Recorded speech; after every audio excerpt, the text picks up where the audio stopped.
Jammu Kashmir cricket association में जो करोड़ों का घोटाला हुआ था, उसको लेकर ईडी ने जम्मू कश्मीर के पूर्व सीएम और नेशनल कॉन्फ्रेंस के अध्यक्ष डॉक्टर फारूक अब्दुल्ला को नोटिस जारी किया है। इस नोटिस में साफ तौर पर कहा गया है कि उन्हें आज आना होगा और उनसे सवाल किए जाएंगे। ये सवाल पहले भी हुए थे और पिछले साल अगर बात की जाए जुलाई महीने 2022 में ईडी द्वारा ही आरोप पत्र जो है वो जारी किया गया था और अब उन्हें फिर एक बार आज के दिन बुलाया जा रहा है ईडी द्वारा, उनसे सवाल किए जाएंगे।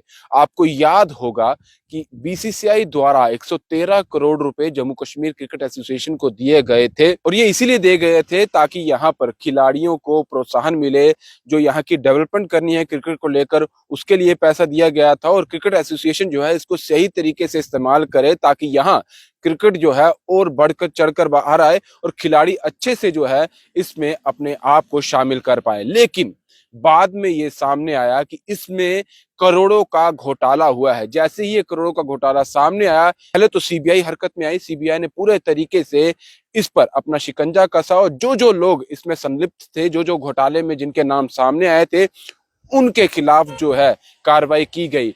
और साफ तौर पर यह देखा गया क्योंकि उस समय अगर जेकेसीए की बात की जाए तो इसके अध्यक्ष डॉक्टर फारूक अब्दुल्ला थे। बीसीसीआई ने साफ तौर पर ये 2002 और 2020 के जो समय था उसमें जेकेसीए यानी कि जम्मू कश्मीर क्रिकेट एसोसिएशन को 113 करोड़ रुपए दिए थे। आरोप सामने आया था कि डॉक्टर फारूक अब्दुल्ला समेत अन्य लोगों ने 43.5 करोड़ यानी 43 करोड़ से भी ज्यादा जो पैसा था वो गबन कर लिया है, आपस में बांट लिया है और उसका कोई भी काम जो है ना ही क्रिकेट एसोसिएशन को लेकर जो डेवलपमेंट करनी थी उसमें आया, ना खिलाड़ियों पर इसका खर्च किया गया।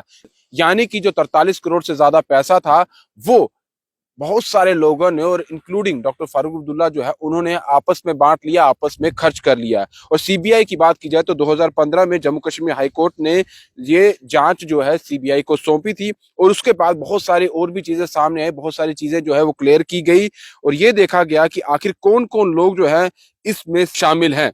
ये 113 करोड़ का जो घोटाला सामने आया, क्योंकि 113 करोड़ दिए गए थे, उसमें 43 करोड़ का जो घोटाला सामने आया था, इसमें डॉक्टर फारूक अब्दुल्ला के साथ जो क्रिकेट एसोसिएशन के तत्कालीन तब के जो महासचिव थे मोहम्मद सलीम खान, तत्कालीन जो उस समय के कोषाध्यक्ष थे एहसान अहमद मिर्जा और जम्मू कश्मीर बैंक के भी बताया गया एक कर्मचारी जो थे वो भी इसमें शामिल पाए गए थे।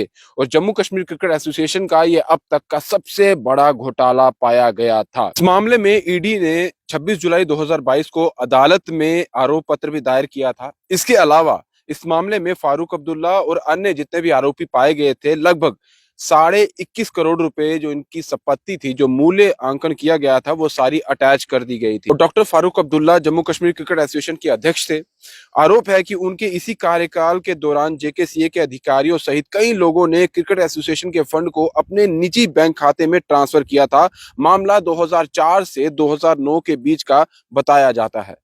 और इस मनी लॉन्ड्रिंग के केस में आज फिर डॉक्टर फारूक अब्दुल्ला से जो है वो सवाल किए जाएंगे। अब देखना होगा कि किस तरह के सवाल जो है वो ईडी द्वारा किए जाते हैं और क्या जवाब जो है वो डॉक्टर फारूक अब्दुल्ला देते हैं। 86 वर्षीय डॉक्टर फारूक अब्दुल्ला की बात की जाए तो एक लंबा सफर जो है वो उनका एज ए पॉलिटिशियन के तौर पर रहा है और अभी भी वो काफी एक्टिव है। लेकिन जब ईडी शिकंजा कस रही है तो उनकी मुश्किलें भी बढ़ती हुई साफ नजर आ रही है। लेकिन साफ तौर पर देखना होगा क्या अब ईडी चीजें निकाल के सामने लाती है और किस तरह से इस सारे घोटाले को जो है वो सामने लाया जाता है और कौन कौन लोग इसमें शामिल होते हैं, उन पर किस तरह से आगे की कार्रवाई की जाती है, वो भी साफ तौर पर नजर आएगा। लेकिन आज जो उनसे सवाल किए जाएंगे उस पर सबकी नजर होगी। फिलहाल दीजिए इजाजत। ब्रजेश अवतार के साथ राहुल सिंह, स्टेट सेंट्रल के लिए नमस्कार।